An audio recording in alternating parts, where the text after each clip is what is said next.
Hi everyone. Welcome. My name is Kübra Zengin, and I'm the North America Regional Lead for Developer Community Programs at Google. Thank you so much for joining us today, and welcome to the Between the Brackets once again. Feel free to introduce yourselves in the chat. We would love to know where you're joining from. And while you are doing that one, I would like to kick it off with an introduction to Between the Brackets. So Between is a monthly web series where we host experts and Googlers to talk about niche topics on Google products and technologies. You can check out the website for more information on the schedule and topics specifically. We are covering web, Flutter, Android, Firebase, Cloud, and AI ML themes this year. And we are thrilled that you could just join us today, and we hope you all enjoy the show. Housekeeping for today. As this is a great guideline for all of our events, I would like to remind all of you to be excellent to each other. To that extent, please follow the community guidelines on our website and links we share. You can see it below. And secondly, add your questions to the chat and be mindful of your questions. So we are going to just answer those questions in a timely manner. And lastly, we are here to help with your concerns and comments and everything that you have in mind. You can share with us at btb-team@google.com. And now let's get it started. Today's episode will host two amazing experts on their field to talk about Google Earth Engine. And I would love to actually introduce you, Emil and Sam, to talk about like how the structures on the data sets on Google Earth Engine Community Catalog, and they will, bring a great show together. So welcome both of them. So hi, Emil. Hi, Sam. Hi, Kubra. Hi, Sam. Hey, everyone. Very nice to be here. Nice to be here. Perfect. I will leave the floor to you and then come back at the end, but enjoy the show for now. Thank you again. Thank you. So, Sam, you want to kick it off? Yeah, sure. For those who are joining us today, thank you for being here. What we are going to try to do in this presentation or this chat today is going to talk a little bit about Google Earth Engine. You've heard about data sets in Google Earth Engine. You know about the public catalog, maybe superficially. You've used these data sets and somehow. And then you've heard terms like features, feature collections. You've heard images, image collection, TF records, CSV files, all of those kind of things. But what we're really trying to do today is unpack some of these concepts for you. So between me and Emil, we work quite a bit on Google Earth Engine datasets. We have the experience of also running a community dataset catalog, which runs parallel to the master catalog that Google Earth Engine actually runs. So we really hope that you're going to enjoy learning some of the lessons that we have to share and some of the things that you can actually gather from our learnings over a period of time. So with that in mind, let me open up a little bit and talk about what Google Earth Engine data structure actually is, right? So, and we're going to talk a little bit about, for example, what I'm going to really start with is what exactly is an image, what exactly is an image collection, what exactly is your data structure. And to do this, I thought the best way is to actually start with the code editor window. So I'm going to share a code editor window. And hopefully, so bear with me, hopefully if I'm sharing my screen correctly, you should be able to see this. My bad. There you go. Share screens. Okay. And I will rely on my co-host to confirm that they can actually see the code editor window. I can see it loud and clear. And then just also letting Madisha know that we just posted the link to the Google Earth Engine code editor there as well, just for folks who out there in TV land would like to follow along with Dr. Roy's awesome presentation. Thanks, Emil. So for a lot of people who are actually getting started with Earth Engine, right, you usually come in and you're welcomed with the scripts, docs, and asset tabs on the left-hand side. So you'll see this on the top left-hand side, and you'll see an inspector console and task site. Now, we're not really interested in the inspector console and task for the time being, unless we are actually running some codes, which Emil will be doing in a little bit. What I'm really interested in telling you about is the assets tab. The assets tab is really interesting. And for a lot of people, the assets tabs is not going to have both of these links that I have, right? I have something called the legacy assets, and I have something called the cloud assets. So if you joined Earth Engine fairly recently, you probably don't have a legacy assets tab. You probably only have the cloud assets tab. And for most of you who are coming into Google Earth Engine and look at the cloud assets tabs, and you might be concerned that, wait, does that mean that I need to sign up now for a paid version? Do I need to create, do I need to put a credit card on file to create a Google Cloud project or something like that? And let me tell you straight from the start that you do not. You get a range of free Google Cloud projects that you can use and attach, depending on the type of work that you want to do with Google Earth Engine. You can actually then go in and add a Google Cloud project. So if you wanted to click on add a project, what you can do is you'll get a list of projects that are available to you, and you can select from that list the cloud project that you might be interested in adding. So in this case, I already have some cloud projects added, but in your case, you can add a Google Cloud project to start with. The other thing I do have to tell you that before you add a Google Cloud project, you have to go into console.cloud.google.com. So we'll go to that, and I'll tell you what is the one thing that you need to do for this to actually work. And let's see. So you'll just type, and here's a fun thing. Once you go into console.cloud.google.com, you can actually choose a project here. So you can actually, there's a drop-down list, so you can choose the project that you're interested in working with. So I've already selected the space geographer project. And then what I want to do is I would just want to type in Earth Engine API. So I just want to say Earth. Yeah, okay. So caps lock, Earth Engine API.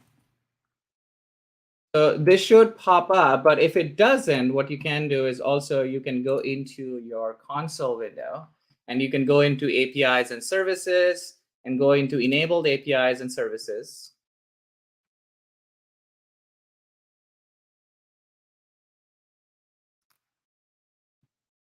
And you can add or enable an API or a service. Now, in my case, the Earth Engine API is already enabled. I can actually go here. And let's try that again, shall we? So we'll try here, Earth Engine.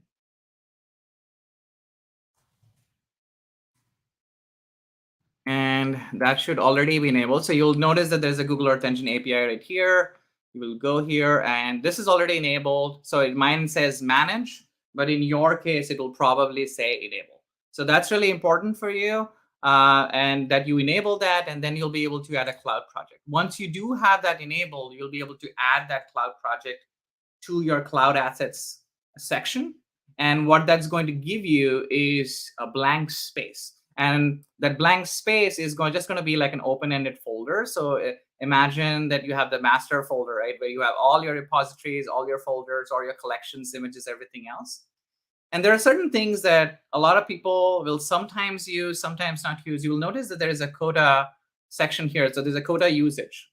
For most people who are coming into Google Earth Engine, this is your default coda. And we're going to talk a little bit about this because for most of you who are using just the public catalog or even the community catalog, you don't have to worry about at least asset coda unless you're either exporting something to your own coda or you're bringing your own data. But this becomes really, really interesting because this is where you're going to bring your own data. So you can actually upload a bunch of these files. And the next section is basically you can just click on new. And this is as easy as that. You know, you can click on a Geotiff, a shapefile, a CSV. You can create an image collection, or you can create a folder.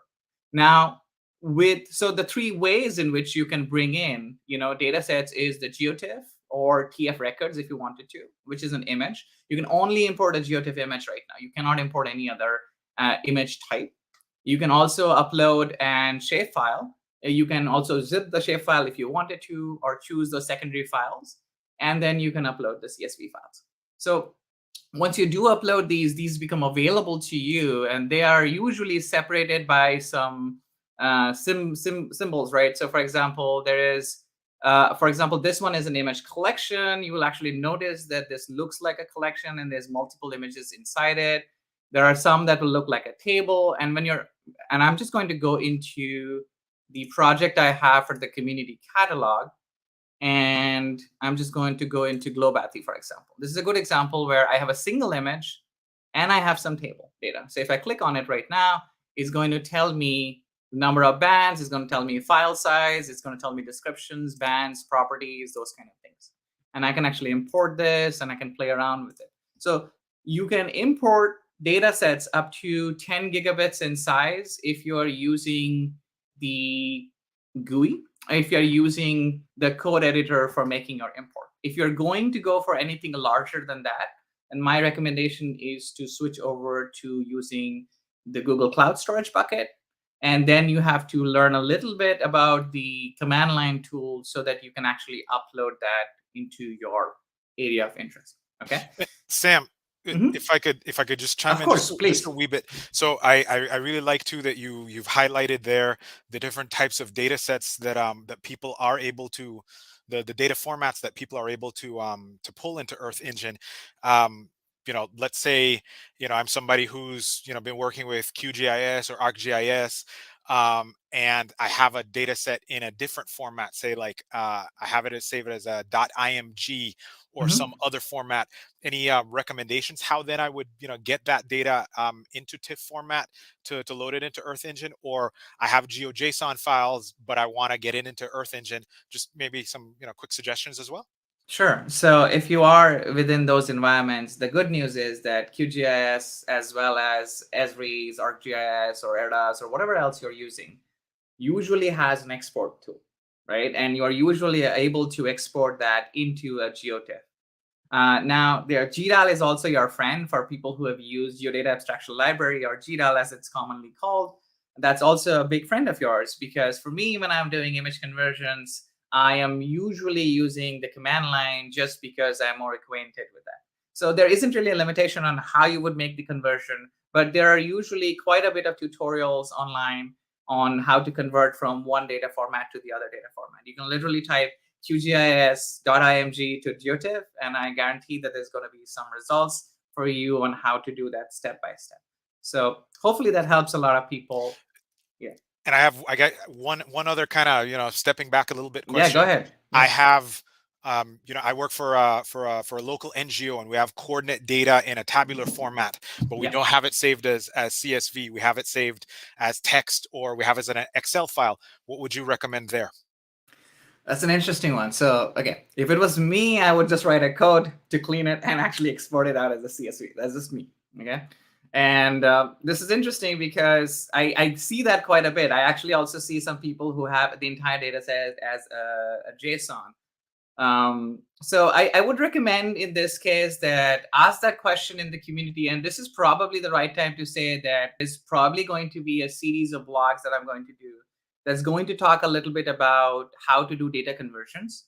And I'm going to include some code snippets on how to convert from a text file or a CSV file or a JSON file into something that is more ingestible into Earth Engine. It's work to be done, Emil, but thank you for highlighting that. I believe Madhusha says that he has a question. Will GE support GeoJSON in the future? That's the format I typically deal with. That's a great question. I don't know. So believe it or not, neither me nor Emil, we don't work for Google. So neither of us actually know what's on the roadmap for Google Earth Engine. We are Google developer experts for Google Earth Engine. So we can talk to you about what are existing features, but we don't have any insights into roadmaps or into what's coming next. But if you are joining the Geo for Good event, which is happening in October, either virtually or in person, there's a lot of announcements that are usually made during those meetings. And there are engineers, you can talk to them and you can ask them this question directly.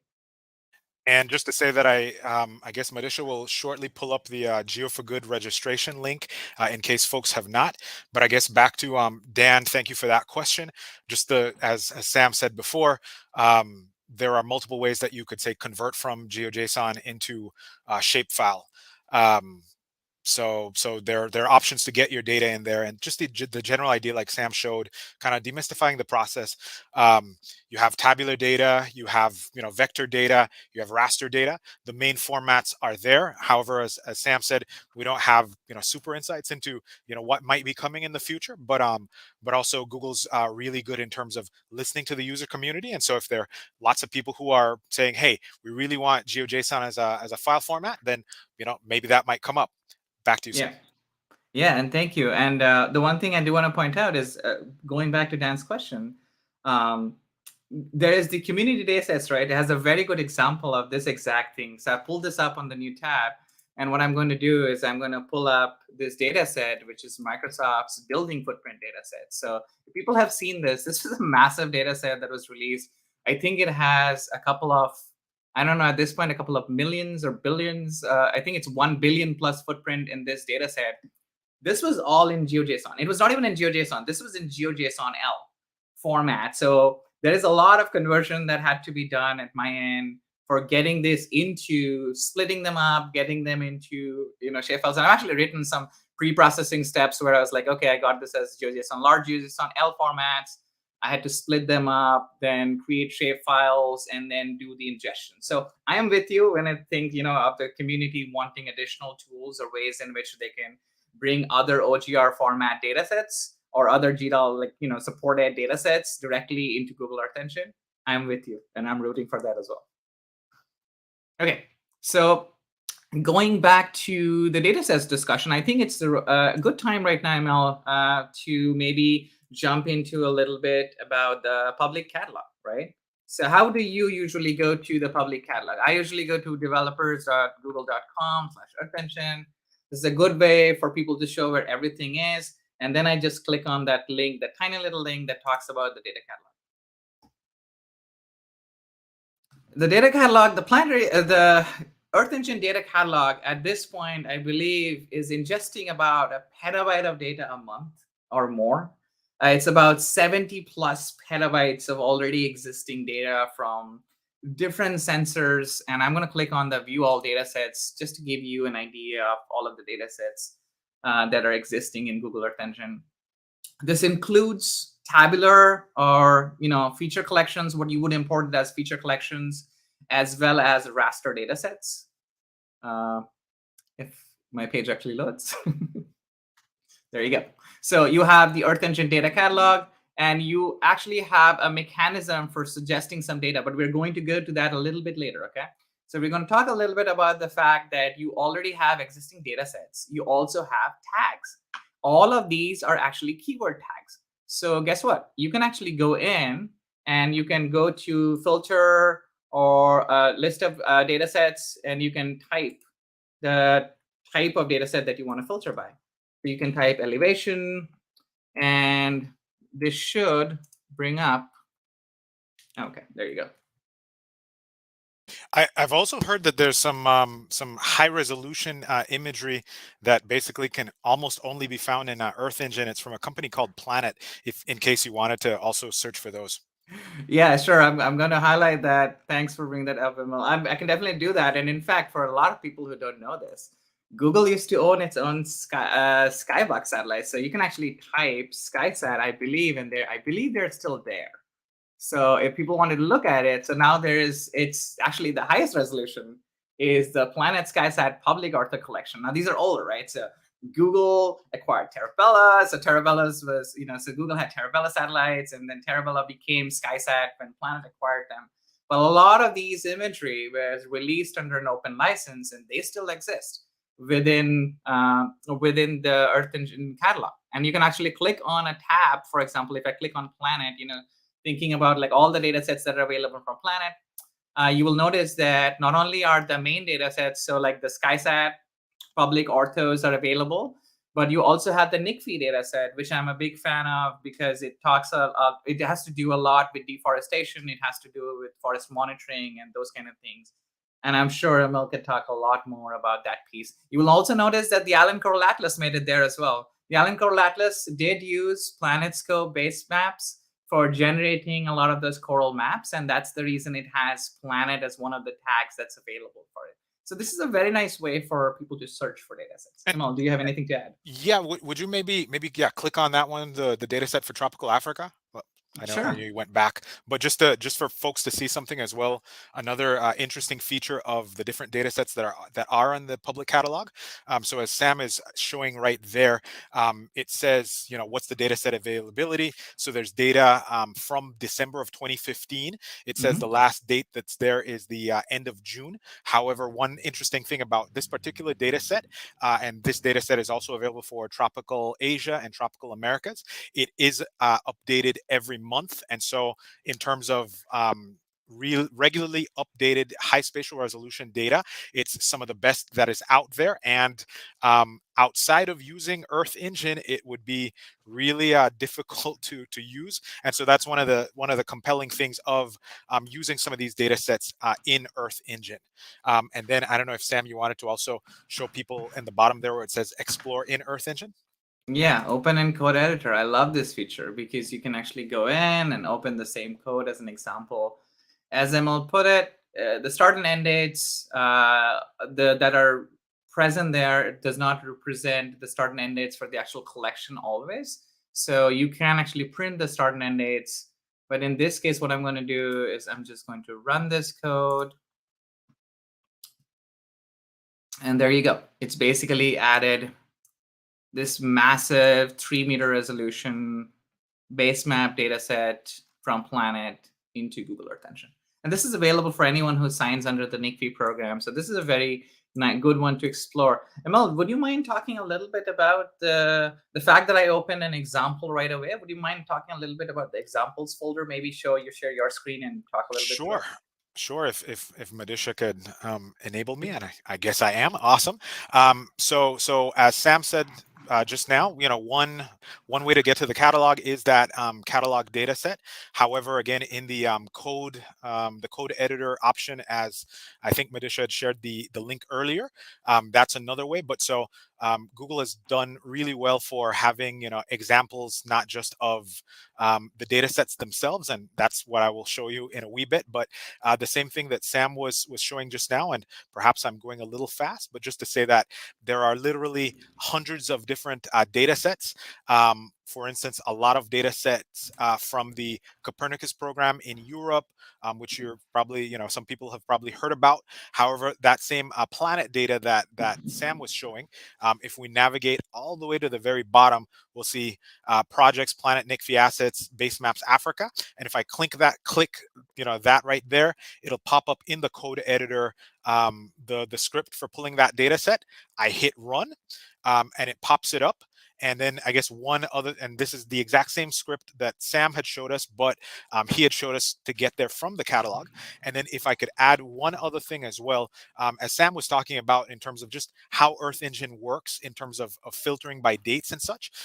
Let's say I'm interested in looking not at data from 2021, but I know, for instance, that there are data from June of this year.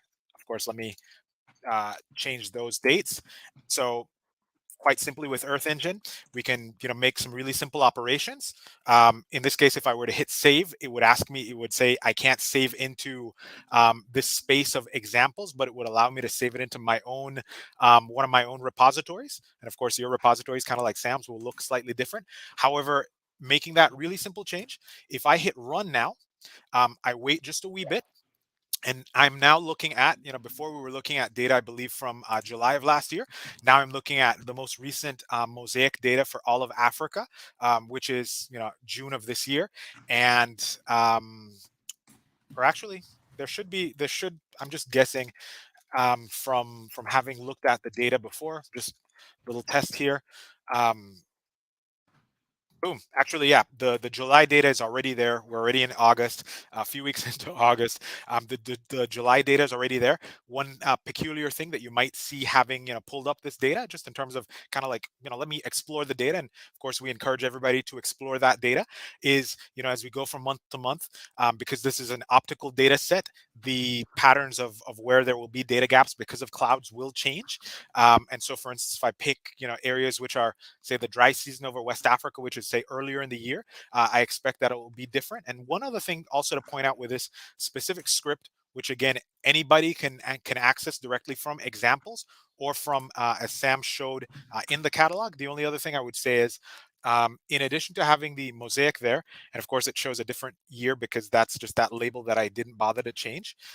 If I click NDVI, on the fly, what it's doing now is it's taking this imagery and it's computing something called the normalized difference vegetation index, which is basically, it's just a map of greenness. And so, of course, in the Congo River Basin, it's showing that as the most greenest during that part of the year, also parts of Madagascar, etc. And of course, the data do cut off past the respective tropics of Cancer and Capricorn. And so again, just one way of looking at different data sets. And if I could indulge my colleague Sam, some of the other data, one other data set to quickly mention as well. And let's see how it would be listed here.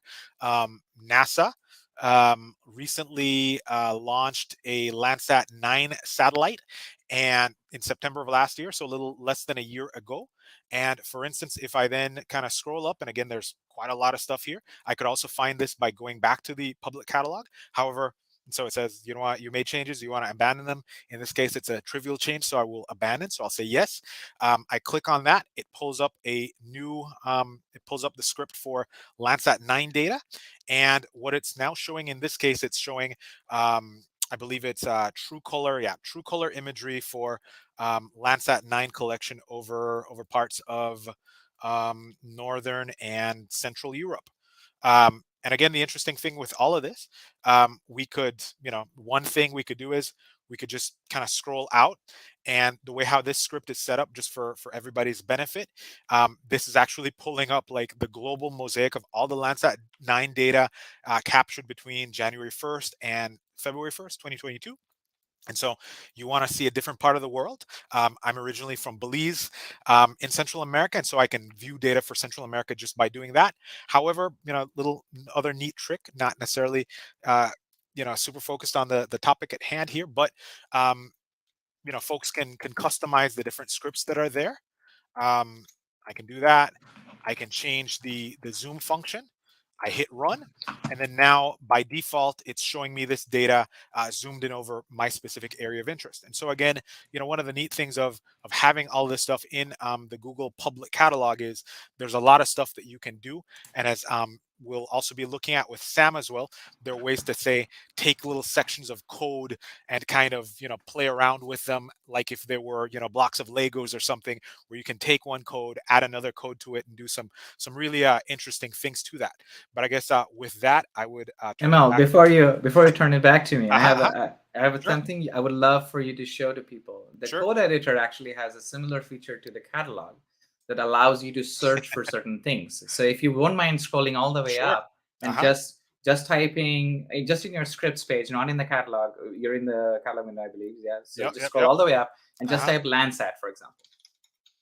And what it'll do is it'll filter your images, your codes to only those across your examples, which uses Landsat, and you can also search for certain things. Like, let's say you want to look for all codes that uses something like .mosaic. So you can just type .mosaic, and it'll actually give you only those scripts that have the .mosaic inside a script, which is a pretty fascinating and pretty useful feature sometimes. And since you mentioned .mosaic, you want to say anything about the docs and how one could also use the docs?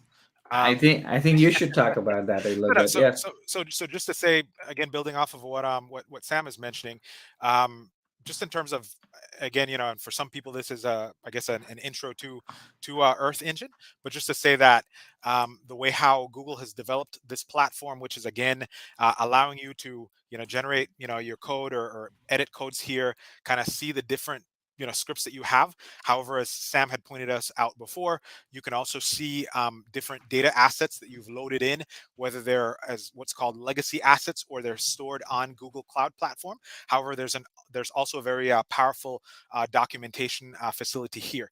And so one of the things that I think that, I guess in the next 30 minutes that we have left, we had we're going to briefly speak about was some basic machine learning things there, but just to say it quickly, classifiers, right?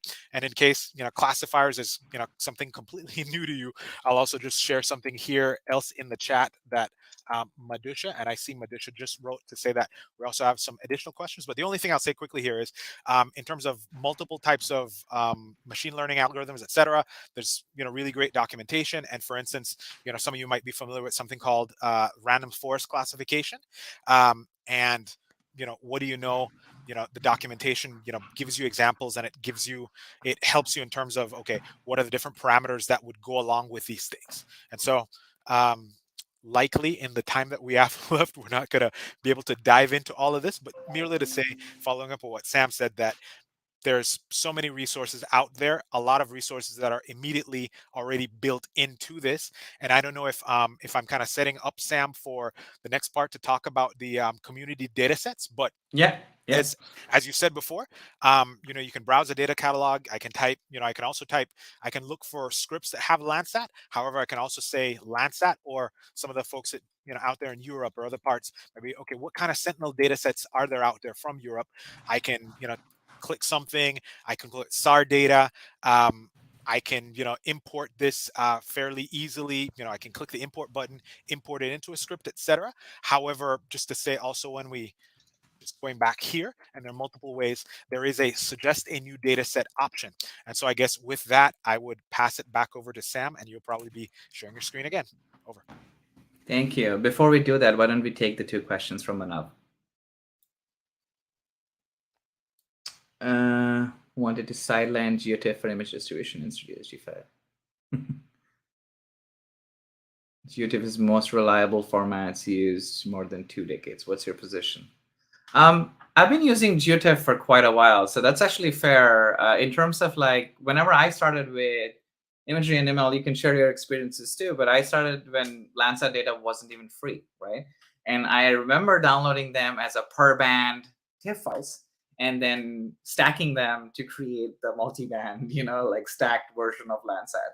But I've always worked mostly with TIFF file. I think with IMGs or some other formats, the discussion that led to that was based on compression, based on distribution, based on whether a data set was self-describing. So for example, NetCDF file might have some additional metadata that allows you to create a collection within a single NC file that then has each band that represents a single data set, right? But you have a representation of metadata that's not necessarily possible with Geotiff. Now, Geotiff also has headers, and it also has metadata that you can actually use, and it's super useful. But there's an open discussion on whether one versus the other is better or for worse. For me personally, I think I like to think that it is what suits your research needs. I don't have to be bound to the idea that one versus the other. But at least in Google Earth Engine land, at least for now, Geotiff is the way to go. And it is something where we have to do a little bit of conversions and a little bit of manipulations to bring the imagery back to a Geotiff format. Is there another question, Manav? And I guess, and if Madhusha would be so, SentinelOne, if Madhusha would also be so kind as to also show the tab that I have opened, since I guess it's kind of related to that. So SentinelOne data from G is slightly different from that of Copernicus. Is it due to the that G uses its own SAR processor? I guess part of answering that question, and I guess I just have pulled up the example here. They do in their documentation, just to quickly mention, they do talk about how they use the SentinelOne toolbox, also known as Snap, to do the processing. Also, just to kind of give you a little bit of insight also into the process. I do understand that the team at Google, as well as some others, are doing or have been doing comparisons of the SentinelOne SAR data generated using Snap compared with other methods like using a software called Gamma. They're in the process of evaluating, and I believe that when they have more information on that, that will be brought back to the community. But just because you brought up the issue of SAR, and Sam did bring up the issue also about conversions that have to be done, and Sam did take us old school as to, for optical data, when you had to, take band by band and put it together. For some people, we're looking looking at this beautiful SAR composite over, again, I believe some part of Europe, right? Just one thing to say, and maybe a shameless plug for our colleague Ian Woodhouse, who's also an Earth engineer, and is affiliated with a company, Earthblocks, that's does their work leveraging Earth Engine. Ian Woodhouse literally wrote the book about SAR, and it's like once upon a time, if you wanted to get SAR data, you'd have to use something like Snap or one of these other software and go through fantastically interesting process, which is detailed here. Or you could also pick up the SERVIR Silver Carbon SAR handbook to look into that process. I love the SERVIR SAR handbook. By the way, that's one of my favorite places to go to. And Emil, I feel like you should drop the link for that one too. I think a lot of sure, but I guess the only other thing I'd say is, like, one of the neat things about Earth Engine, kind of like Sam was saying, saves us the whole process of having to do all of that processing, like going from level 0 to going to higher level products, like a backscatter product that well, I guess you're not seeing it here anymore on the screen, but we're seeing it on the screen. And that's one of the awesome things about Earth Engine, is just this general idea of having data that's called analysis ready data. Like, the data is already in the format of analysis ready. I can use the inspector tool, which is like the I button in Q or ARC, and I can click on it, and it's going to give me backscatter values directly. And again, Google is basically saving us a lot of time, in some cases a lot of headache, of having to then walk through that process of how do I generate this. And then for some people who are maybe not as familiar, making certain decisions about how they would do the processing that they might not be so familiar with. And so having stepped on my soapbox, I'll jump off and I'll pass it back to you, Sam. Thank you so much. All right, before we switch from the topic of personal catalogs and catalogs that we're talking about three different things today. If you notice that we've talked about the public catalog, which is the Earth Engine catalog, 70+ petabytes, pretty awesome. We're going to talk about the community catalog, which I also believe is pretty awesome, though it's a shameless plug from my side. And then the third one is the fact that, like it or not, you have your own catalog. When you were looking in your assets tab, that's your own catalog. That's a representation of data that's only available to you. The interesting thing and the cool thing about sharing a Google Cloud project is, imagine that I am on a cloud project and I shared that exact cloud project with Emil. And the moment Emil adds that cloud project to his asset space, he will automatically get access and list of entire collections, images, everything that's available in my catalog. So though it may not be searchable in the same way in which we traditionally think of catalogs, where you go into that main catalog window and just type in, it is still available to you. And I want to think of this as three different spaces that you can manipulate and use, three different sources of data, which is bring your own data, which is your catalog. Then there's the community catalog, which we are going to explore a little bit. And then obviously the Earth Engine public catalog. Madhusha, if you wouldn't mind giving me my screen. Yeah, thank you. So let me talk a little bit also about the two different ways in which we can also browse the catalogs. Just so you know, Radiant Earth actually has this very cool thing called Stack Browser. Stack stands for Spatiotemporal Asset Catalog. And what you can do is you can actually go here and type Earth Engine. And I believe you can go here.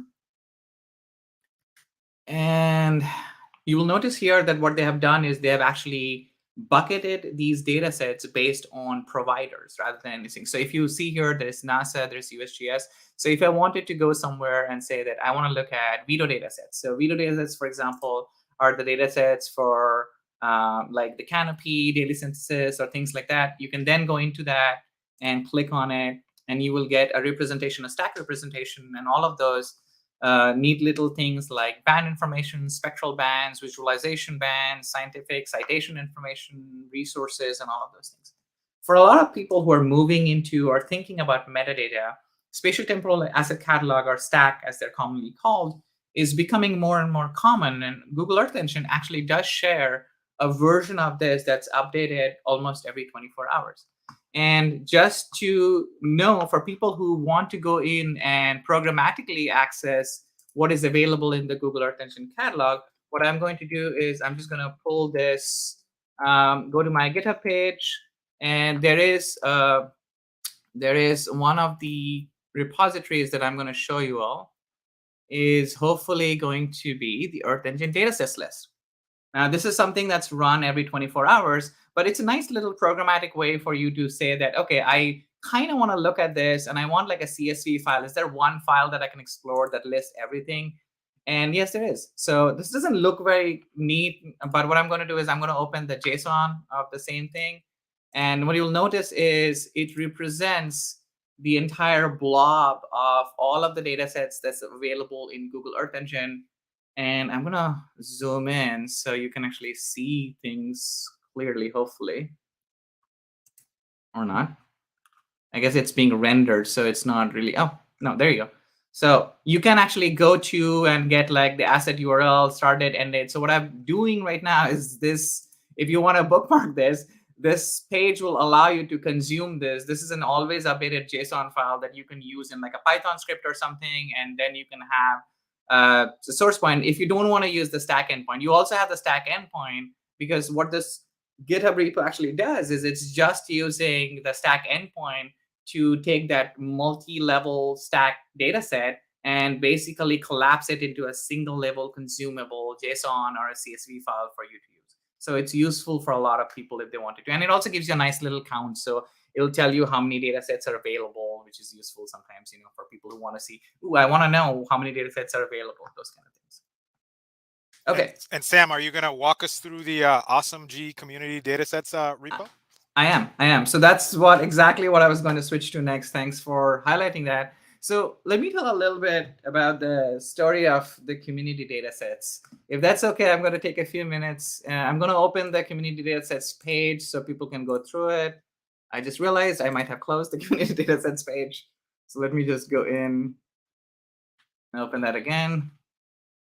Okay, so this is the community datasets GitHub repo. But the one that you'll use more commonly is probably the web page because it looks nicer. It's rendered more beautifully.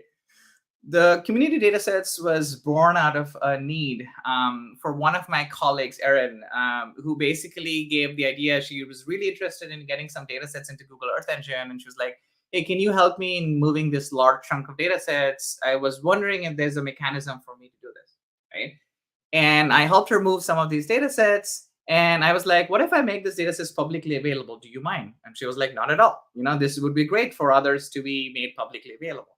And I believe an idea was born that day between the two of us where we were like, what if there are other people, other research institutions or labs or researchers who think about or who have this array of datasets? And some of these, mind you, just like Mana pointed out, might be stored in HDF5 or NCs or non-TIFF formats, or need some pre-processing, like converting them from GeoJSON-L to a GeoJSON to a shapefile. What if we could make that available and for everyone in the community to use, right? So the idea of community datasets was that it'll be community-sourced geospatial data. So these are datasets that are generated usually attached to a paper that's written by someone highlights it, someone writes a ticket about it.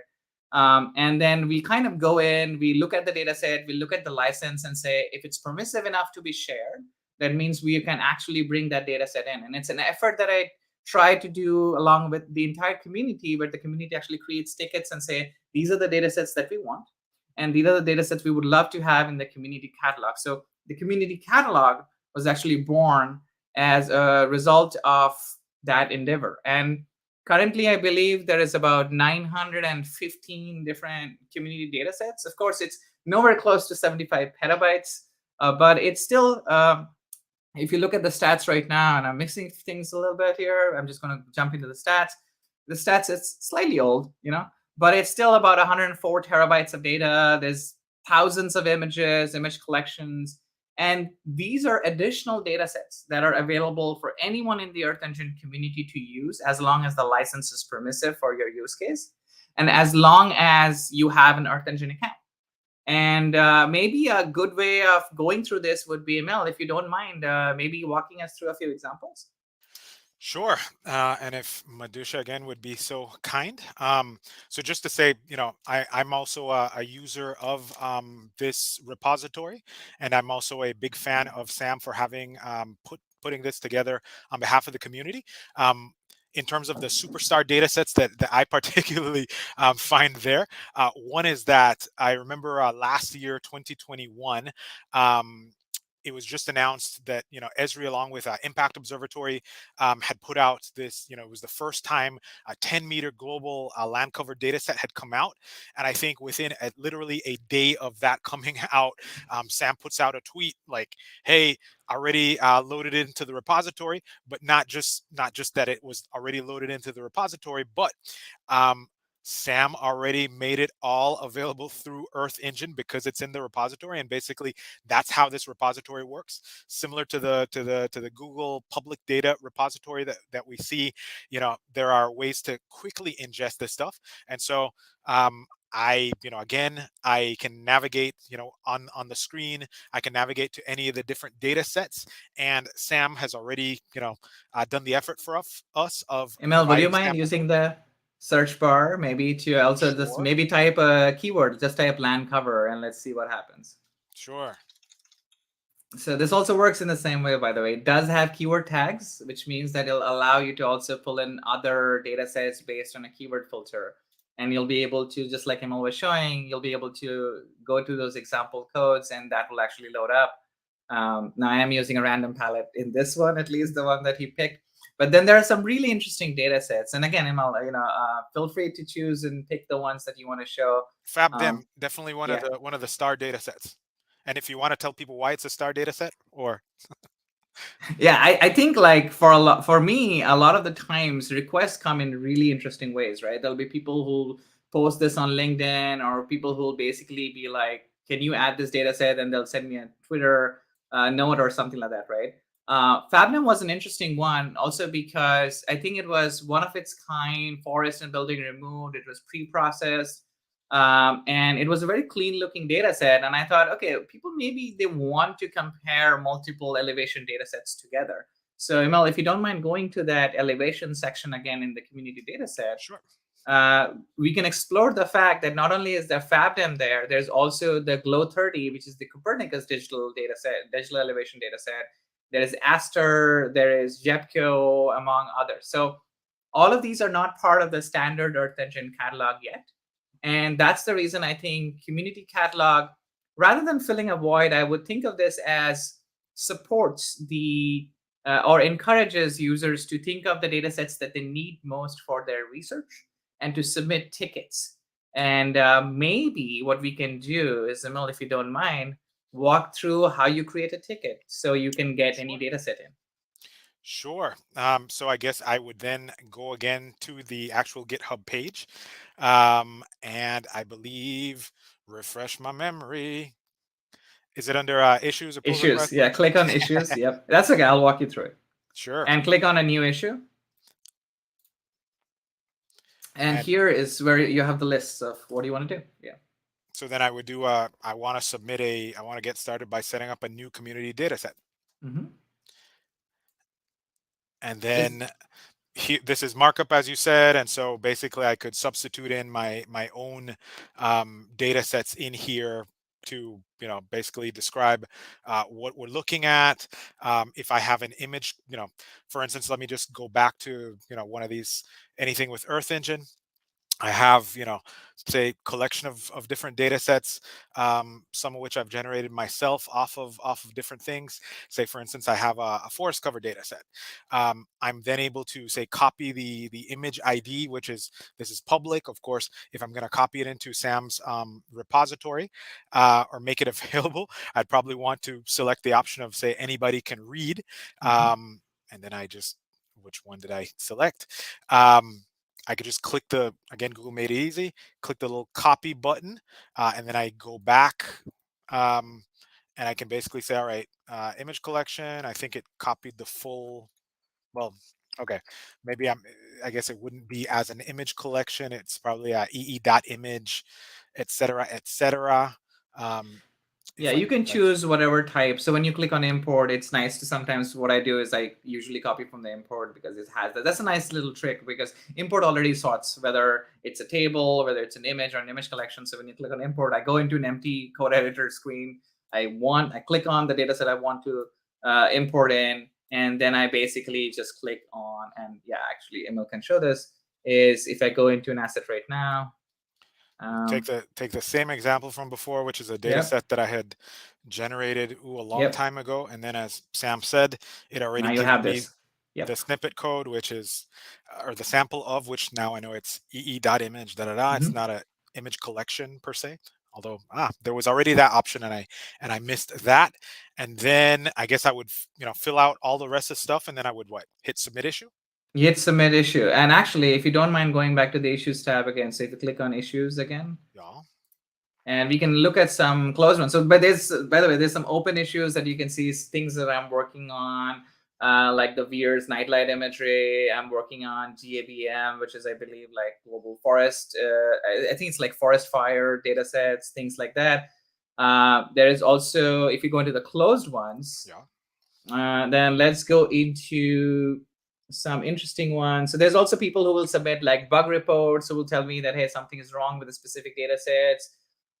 There's global building footprints, which also a star data set.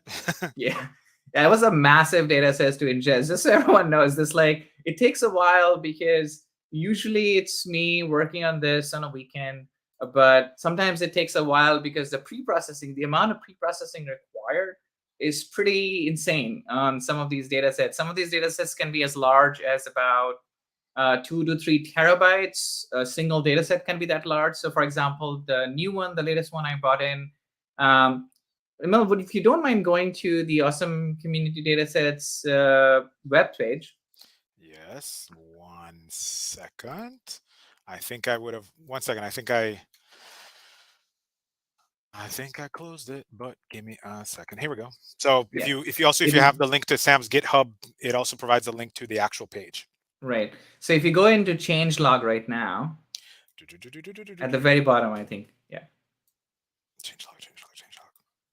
On the left-hand side? Here we go. Yeah. Perfect. So this kind of gives you which day, and you'll notice that there's almost like a cadence of a weekly or a bi-weekly release. So there's a lot of data sets coming in, and I have to sometimes prioritize and say, this is more doable within this time range versus this requires a month's worth of downloading some data and making this available. But what is really nice about the fact that there is a changelog is that you can actually go in, and for example, I just released the Landfire Mosaics dataset, which was version 2.2.0, and you can actually click and go to that page now, and the new collections have been updated. There is new datasets that's been updated, and this becomes available to the user. So even if you don't have to go through like, hey, there's all of these new datasets that are coming in, but I don't really know what's latest, what's greatest, you can always go to the changelog and use that as a good option to explore some of the data sets that are available to you. Awesome. Okay. And I guess I'm just wondering, noting that we are getting close to the top of the hour. I know the last time Madisha posted in the chat, that there were questions and such. I didn't know if there were other questions for Sam and myself as we get closer to the top of the hour. No questions, Madisha says. Okay, well, I'm glad that there are no questions, which means there probably will be more, as people watch this later. So with that in mind, so the community datasets, like I said, is a project that's ongoing, and it's something where you can come in, submit these requests, you can make your datasets available. So it's not just I who is ingesting the datasets. A lot of people have already ingested datasets into Google Earth Engine, and they make that available as part of the community dataset. So a good example would be the Rangeland analysis platform. They made some of those datasets available under their collections, right? So they have their own collections, and they just made it available for public consumption.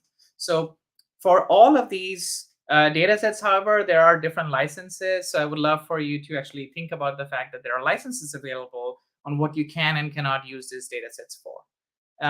This was a good one. I think Guillermo actually submitted this one for France.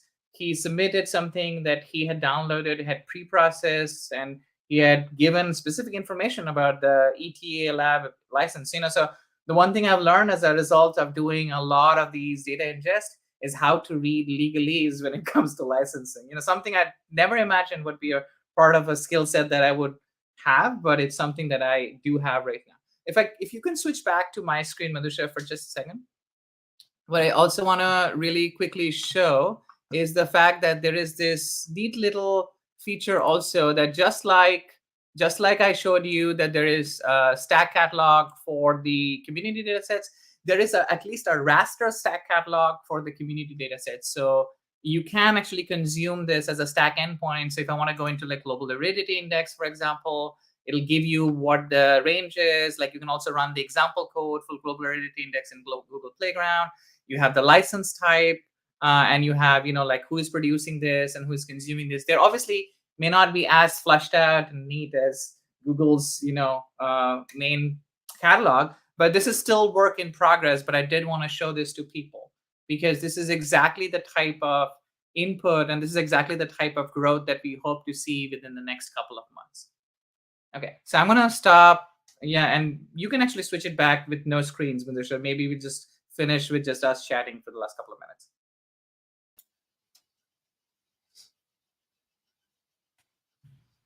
And I see Madhusha just popped up another question from Dan about where to get started applying classifiers and different data sets in Earth Engine.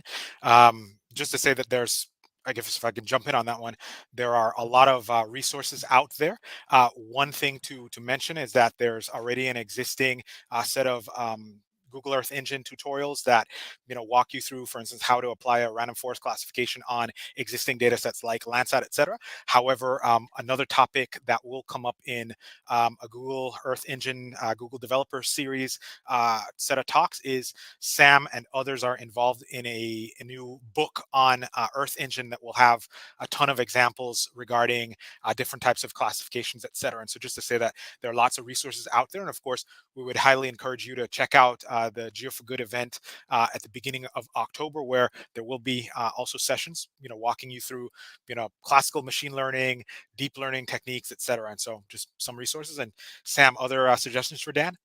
No, I think what you mentioned was absolutely right, and I think there are some guides. If you go to the developers .google developers page for Earth Engine, there's actually some community tutorials which are really useful. And some of the community tutorials, including I think some of the ones that are wonderfully done by Ujjwal, another community member who is really, really great in sharing like his knowledge about Google Earth Engine, but also geospatial knowledge in general. He also shares a lot of tutorials on how to do end-to-end Google Earth Engine, and I think that that's also a valuable resource for people to get started. So we can share that link eventually, with other users as well. Emil, maybe we take the last few minutes to talk about some upcoming stuff, right? Please do. I hear that you have an upcoming talk as part of the GDG, the GDG and GDE speaker series. Yeah, I do. So on the 21st of September, I believe there's going to be a GDG Edmonton talk. Now, what I showed you all today was what is the catalog, what exactly are different data sets. But what I really wanted to go into was for people who do want to get started with bringing your own data sets, you have probably heard things like cloud optimized Geotiff. You've heard things like what are exactly Google Earth Engine manifest. But you may have never used this, right? How exactly to set up a Google Cloud Storage account and then bring your data in and read those things. So that's exactly where it's going to be. Like that's going to be the day when I'm going to go a little more in depth and going to talk about that.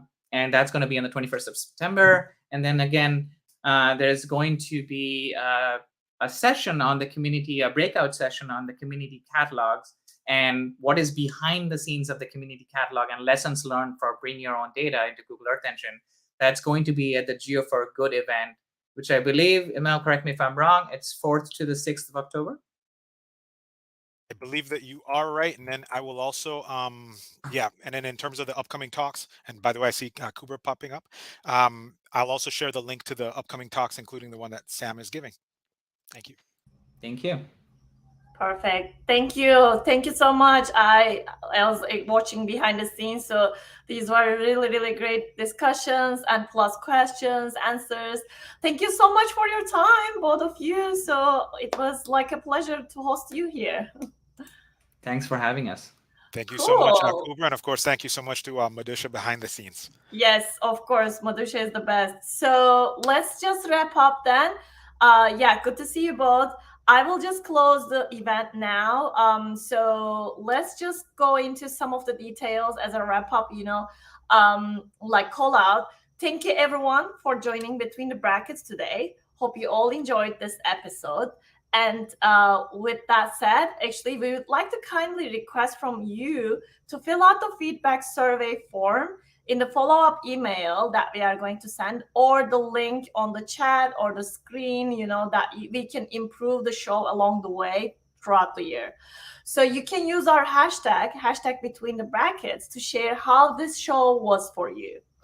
And we are going to have our next episode next month, of course, and we will be giving you more information if you signed up on the website already or subscribe to our channel on YouTube. So if you have any questions, please email us at btv-team@google.com. And with that one, I will say we are looking forward to seeing you next month. Till then, take care and stay safe.